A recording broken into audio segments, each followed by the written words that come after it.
Imagine que tu aies grandi avec deux pères. L'un te dit de travailler dur à l'école, d'obtenir de bonnes notes, puis de trouver un emploi stable. L'autre te dit que l'école ne t'apprendra jamais comment devenir riche, et que travailler pour quelqu'un d'autre ne te rendra jamais vraiment libre. Qui écouterais-tu? C'est ici que commence l'histoire de Robert, un jeune garçon avec une curiosité insatiable pour l'argent. Robert avait deux figures paternelles dans sa vie. Son père biologique, un homme intelligent avec un PhD, était respecté pour son savoir et sa carrière académique. C'était le père pauvre. Il croyait fermement en l'importance de l'éducation formelle et prônait la sécurité d'un emploi stable. C'est ce père qui disait toujours « Va à l'école, travaille dur et trouve un bon emploi. C'est ainsi que tu réussiras dans la vie. » Mais Robert avait un autre mentor, un homme qui n'avait jamais terminé ses études secondaires, mais qui possédait un empire financier. C'était le père de son meilleur ami, que Robert surnommait le père riche. Ce père-là avait une toute autre vision. Ne travaille pas pour l'argent, fais en sorte que l'argent travaille pour toi. Imagine-toi dans la peau de Robert, déchiré entre ces deux figures, chacune prêchant une philosophie différente. C'est un choix de vie qui va bien au-delà de la simple gestion de l'argent. C'est une question de vision du monde, de ce que signifie véritablement réussir. Et c'est ici que commence l'aventure de Robert vers la découverte de la richesse. La révélation, une nouvelle définition de l'éducation. Un jour, alors qu'il discutait avec son père riche, Robert a eu une révélation qui allait bouleverser sa vision du monde. Le père riche lui a dit « L'école ne t'apprendra jamais comment devenir riche. Ce n'est pas parce que tu es intelligent académiquement que tu seras riche. » C'était un choc pour Robert, qui avait toujours cru que de bonnes notes et un bon emploi étaient la clé du succès. Le père riche lui a expliqué que l'éducation formelle est essentielle, mais qu'elle n'enseigne pas ce qui est crucial pour l'indépendance financière. Comment faire travailler l'argent pour soi?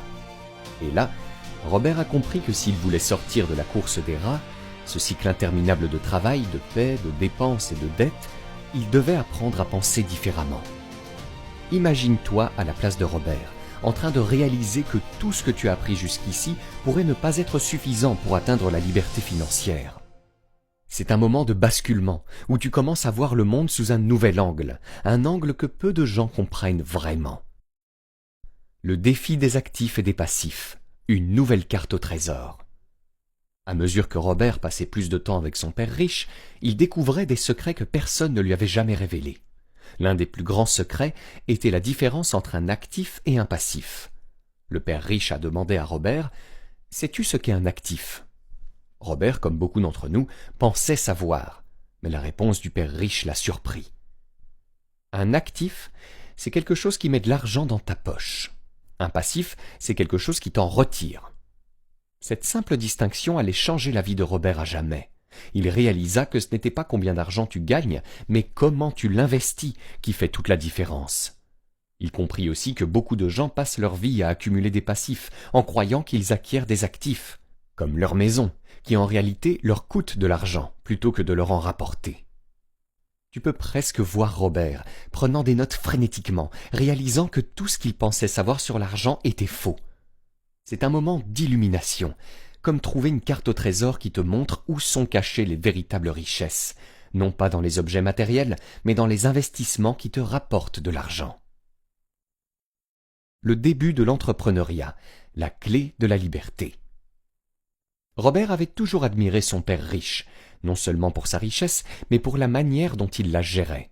Contrairement au père pauvre, qui travaillait dur toute sa vie pour un salaire, le père riche avait construit un empire en investissant dans des entreprises et en créant des flux de revenus passifs.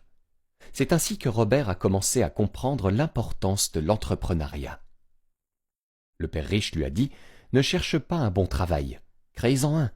Ne te contente pas d'un salaire, construis des sources de revenus. » Pour Robert, c'était un tout nouveau monde. Il ne s'agissait pas seulement de travailler dur, mais de travailler intelligemment, en faisant des choix qui génèrent de l'argent même quand tu n'es pas là. Imagine-toi, un jeune Robert, face à cet homme qui lui montre un chemin complètement différent, un chemin où la liberté financière n'est pas un rêve lointain, mais un objectif réalisable, à condition de penser différemment et d'agir avec audace. Ce n'est que le début du voyage de Robert. Ce que tu as découvert jusqu'ici n'est qu'un aperçu de la transformation mentale qu'il a vécue grâce aux enseignements du père riche. Dans la prochaine partie, nous allons explorer comment Robert a commencé à mettre en pratique ses leçons, en construisant son propre chemin vers la richesse. Prépare-toi, car l'aventure devient encore plus palpitante. Le mythe de la sécurité, une illusion bien entretenue. Alors que Robert grandissait, une question continuait de le hanter. Pourquoi tant de gens, même ceux qui ont des diplômes impressionnants, semblent-ils toujours courir après l'argent sans